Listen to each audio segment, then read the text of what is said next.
Kerajaan Galuh. Ada 8 prasasti yang membuktikan bahwa keberadaan Kerajaan Galuh di wilayah Kabupaten Ciamis.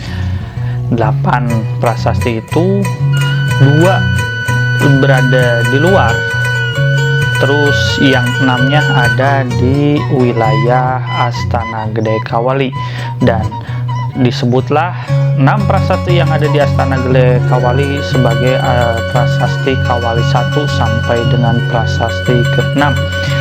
Ada yang mempunyai tulisan, ada yang hanya batu, dan di situ ada jejak telapak kaki dan juga telapak tangan. Kemungkinan besar itu adalah telapak kaki dan telapak tangan dari Prabu Nisikala Wastukancana yang diyakini. Assalamualaikum warahmatullahi wabarakatuh. Teman-teman, kembali lagi ya sama Kang Ida di Kang Ida 93 channel. Sampurasun, semoga teman-teman semua diberikan kesehatan oleh Allah Subhanahu wa Ta'ala sehingga bisa menjalankan aktivitasnya dengan baik. Oke, kali ini masih berkaitan dengan kerajaan, sebuah kerajaan, masih juga kerajaan yang ada di Kabupaten Ciamis. Wilayahnya yaitu Kerajaan Galuh, suatu kerajaan yang memang sangat dibanggakan oleh masyarakat Kabupaten Ciamis.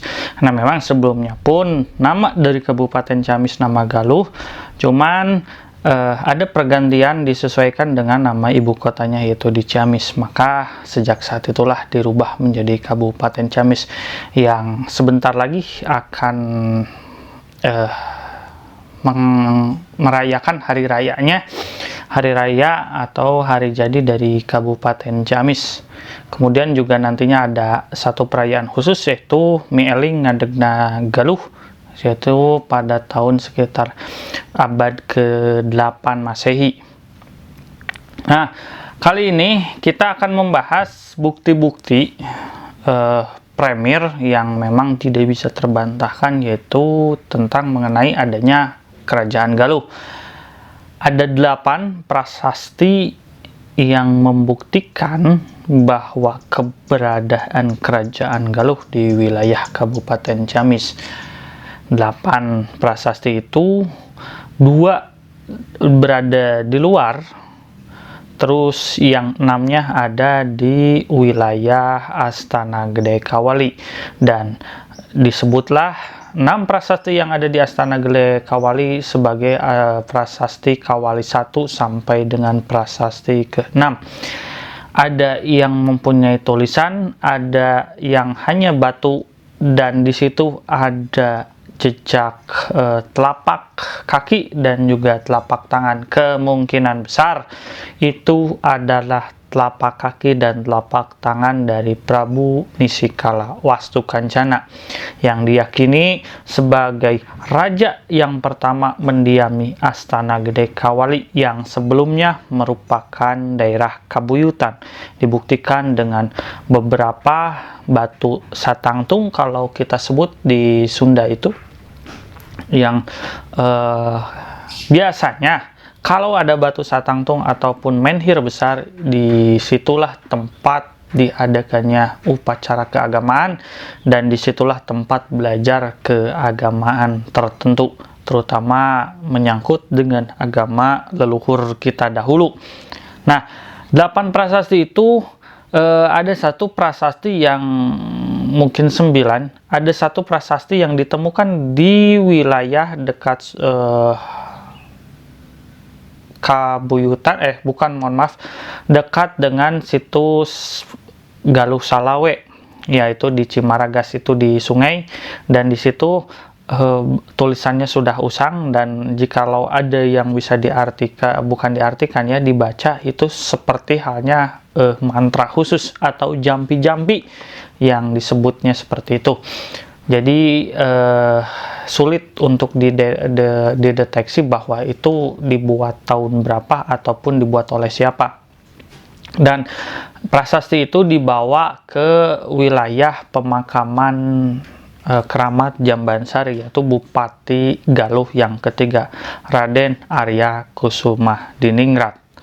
Kemudian 6 prasasti itu Kawali 1 dan Kawali 2 membuktikan secara jelas nama kota Kawali, dan di situ secara jelas juga menyebutkan nama Raja Prabu Nisikala Wastukancana, dan diyakini juga bahwa Prabu Nisikala Wastukancana adalah putra dari Prabu Linggabuana yang gugur di Palagaan Bubat di daerah Jawa Tengah. Yang di situ disinyalir ada beberapa versi cerita. Ada yang mengatakan bahwa mengantarkan Putri Dyah Pitaloka ke Majapahit sebagai bentuk persaudaraan kekeluargaan, karena memang sebenarnya pun Majapahit masih saudara dengan kerajaan Sunda kalau dilihat dari keturunannya. Kemungkinan karena ada kesalahpahaman dan juga dalam tanda kutip, mohon maaf sebelumnya, sebagai ambisi politik dari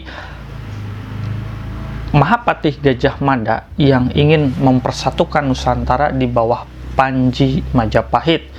Karena terlalu berambisi, mungkin juga niatnya yang menggebu-gebu sehingga menghalalkan ataupun gelap mata. Maka dari itu kita dari kerajaan Sunda Galuh mengantarkannya secara baik-baik tanpa ada senjata, tanpa ada persiapan perang.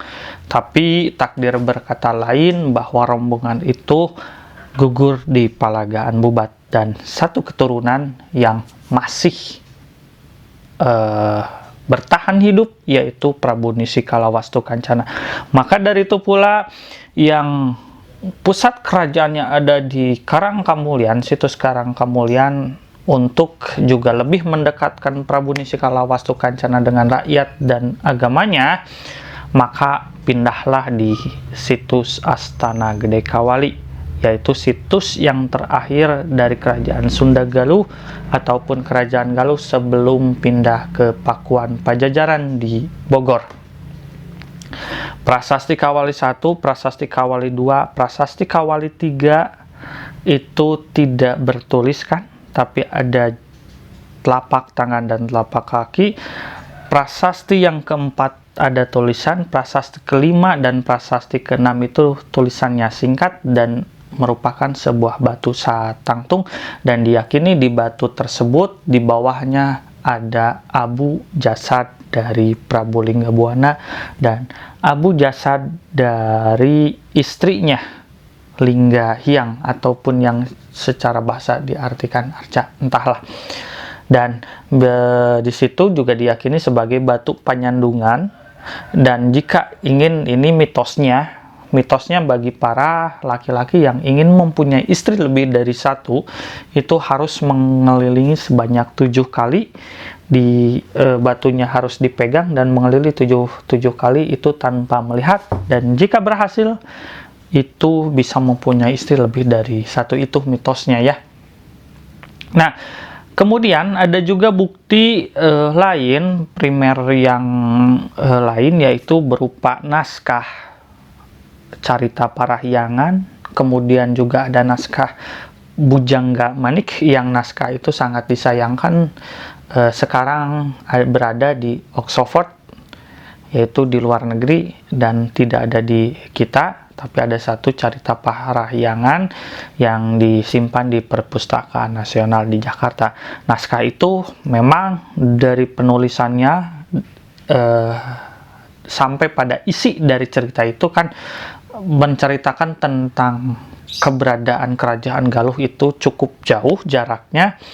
Oleh para ahli yang lain diragukan keabsahannya cerita itu, tapi Kang Idad dapat berargumen seperti hanya, mohon maaf, penulisan Mushaf Al-Quran pada zaman Sayyidina Abu Bakar Siddiq, Khalifah Islam yang pertama pengganti Rasulullah, itu kan jarak dari wahyu terakhir Ya, dari wahyu terakhir sampai di buku K-nya pertama dengan tulisannya yang belum sempurna, itu kan jaraknya cukup jauh, dan itu pun memang tidak diperintahkan Rasul secara langsung, tapi demi bacaan itu terus berlangsung karena para syuhada hafiz Quran itu banyak yang meninggal di peperangan di Timur Tengah sana, di Madinah dan sekitaran Mekah.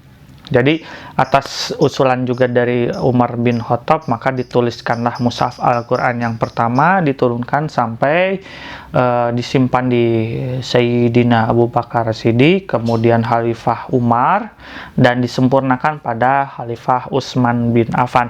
Dan sampai saat ini Al-Quran yang berada di Indonesia itu disebut dengan mushaf Utsmani.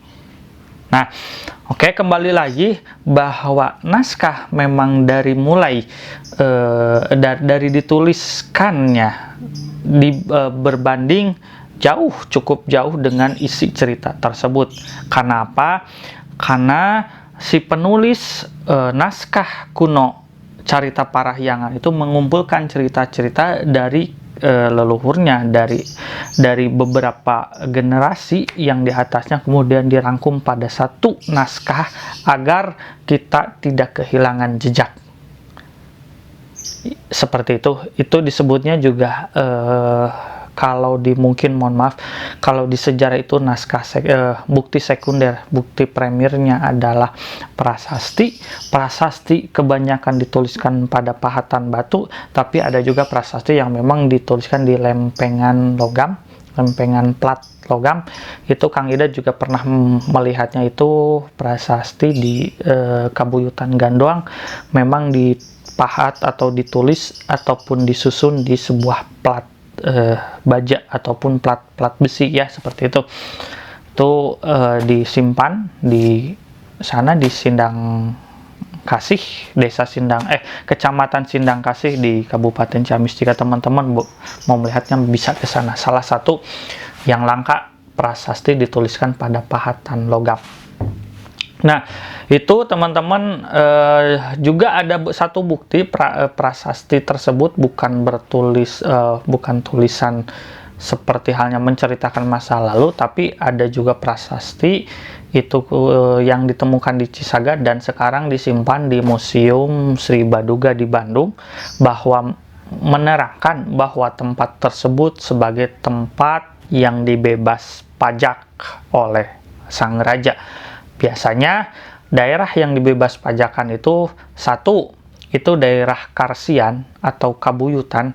Yang kedua adalah daerah yang rakyat tersebut sangat berjasa kepada kerajaan sehingga dibebas pajakan. Kalau sekarang mungkin di Indonesia akan sulit menemukan daerah seperti itu, ya, semuanya harus membayar pajak.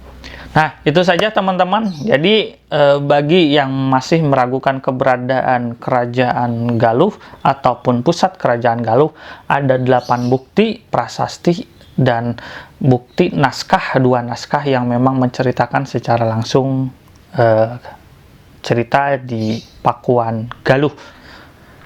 Sehingga terbantahkanlah bagi yang mempercayai bahwa Galuh hanya sebuah ajaran, tapi memang betul ajaran ada, mempunyai ajaran Galuh, tapi juga di situ berupa nama kerajaan dan letak kerajaannya ada di Kabupaten Ciamis. Itu saja yang bisa Kang Ida sampaikan. Mohon maaf bila ada kesalahan. Yang belum subscribe mohon di subscribe, like, dan komen. Wassalamualaikum warahmatullahi wabarakatuh.